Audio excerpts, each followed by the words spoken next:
This is it. I finally had the keys to the Ford Raptor R. This time, the newer one with more horsepower than the one that I had. I had a 700 horsepower Ford Raptor R from 2023, the very first year when it first came out. Now, some time has passed. For me and my Raptor R, I put 8,000 miles on it almost. This vehicle, well, it was revealed, I would say, a little less than a year after I bought mine.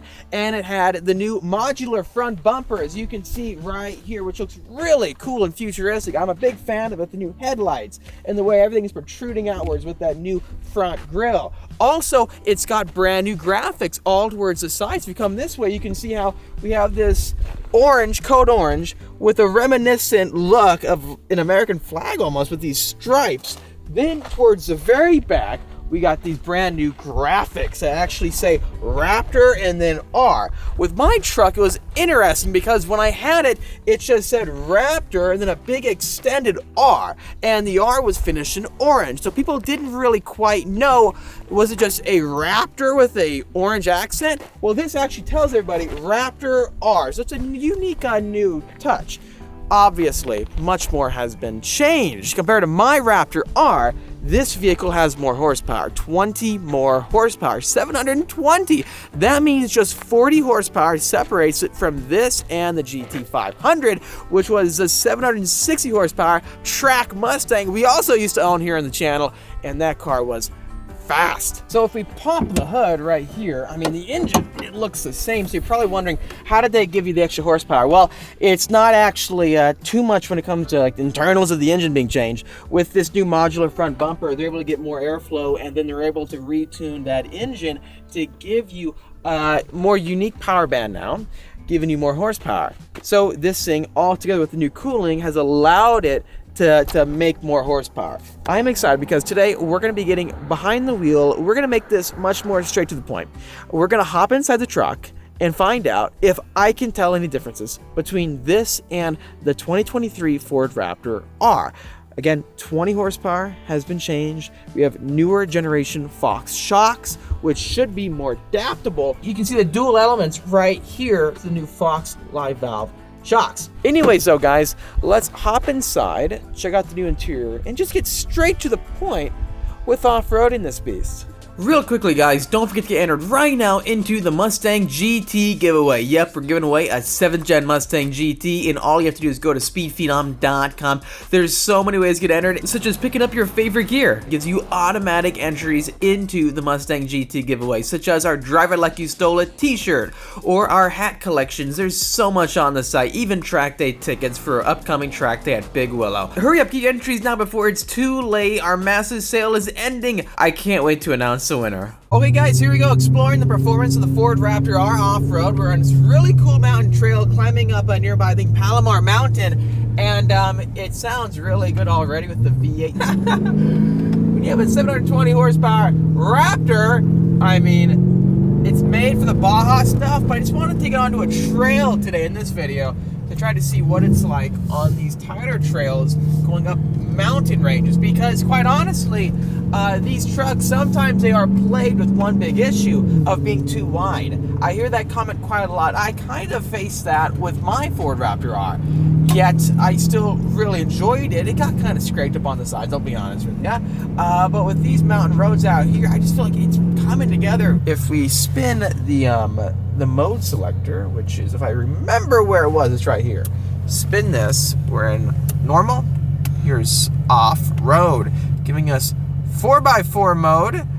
Rear diff is locked, and we have traction control turned off with all these cool gauges. I like that a lot. So the one thing with this mode, I will be honest with you, it's a bit harder to see the RPM because it's so hidden away in the top left. I've hit manual shifting. I got to keep watching that left side where the RPM is. I mean, to be honest with you guys, it doesn't feel very different than my 2023 Ford Raptor R. The interior, though, with all the technology, is a massive upgrade. Oh, it's really getting bumpy. These vehicles also have trail turn assist, where it's going to be locking the inside brakes, but we don't have that turned on for now. Oh my gosh. Wow. So this is where it really differs between a standard Ford Raptor, because having that much horsepower. I'll wait till you can hear me. it just wants to it's just so crazy. It's like a total Baja toy up here. The suspension's also been improved. We have a new generation of the Fox live valve shocks. Oh my god. That's so addicting, it really is.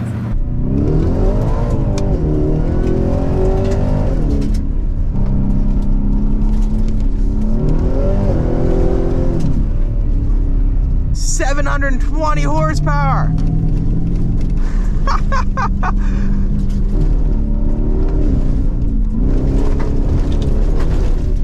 Whoa! My gosh!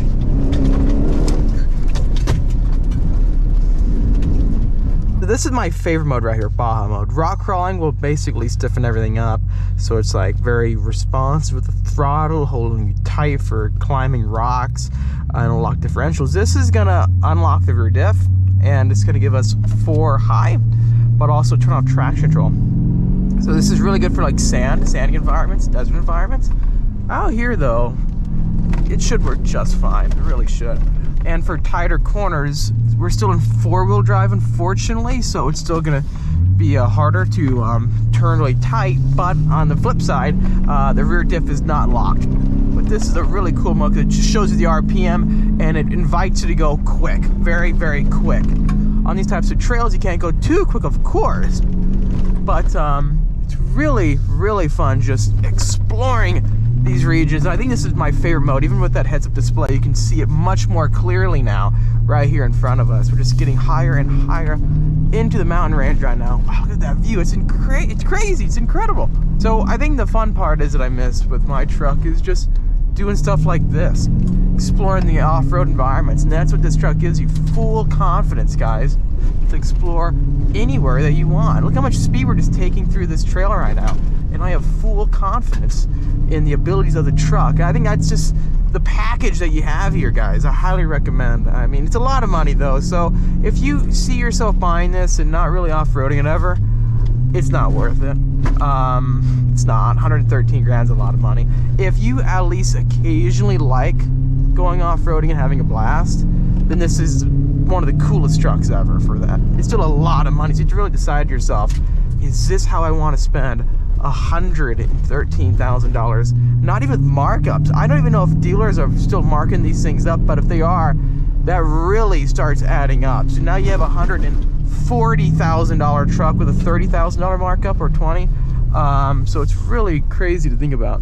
Turns very well. Look at those dead tree branches. Wow. It's getting tight up here, guys. Let's see what we can do with these cameras. So turning on the cameras, we've got our 360-degree angle. So I can go definitely more left. And then there we go. The cameras make it that easy.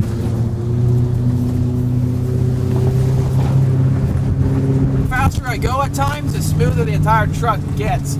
The slower you can see every bump is apparent. When I pick up speed though, I can't do it right now, of course. We're getting into some deeper, tighter trails, but whoa, guys. Look at that. So I think, welcome to Palomar Mountain.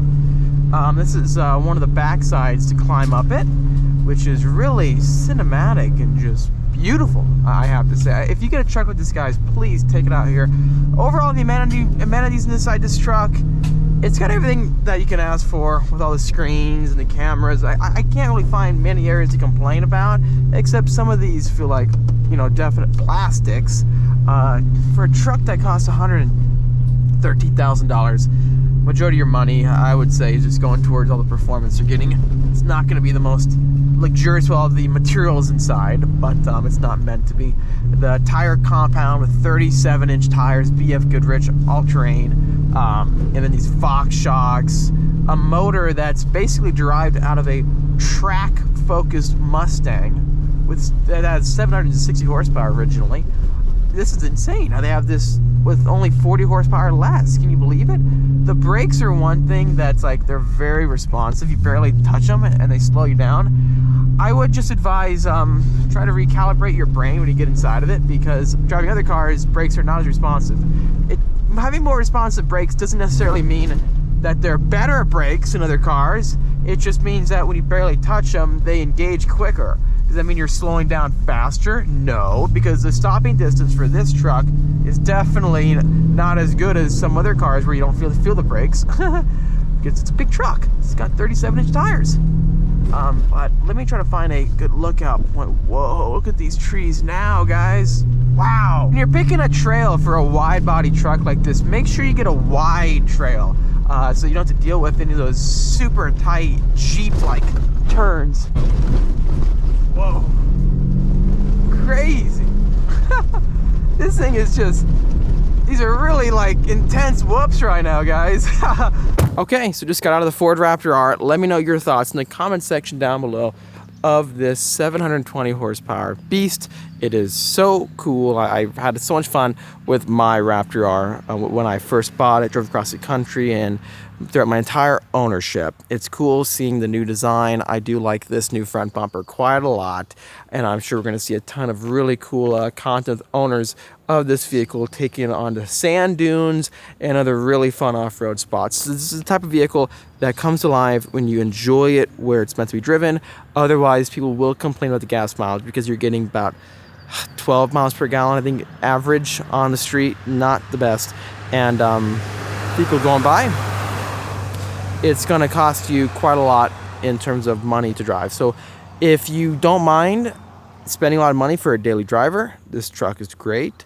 Otherwise, even though the amenities are really good for daily driving, I advise against it because you'll be spending a lot of money every single month. Enjoy it off-road and then trailer, let's say, a very small setup behind you, like your track car. You can do that. If you enjoyed this video, please hit the like button, it's helping me out, and subscribe for much more great content coming out your way. While you do that, hit the notification bell so you're up to date with all the new videos the second I post them. Don't forget to go to speedphenom.com to get entered for the Mustang GT giveaway. Thanks for watching again. Subscribe. I'll see you in the next one.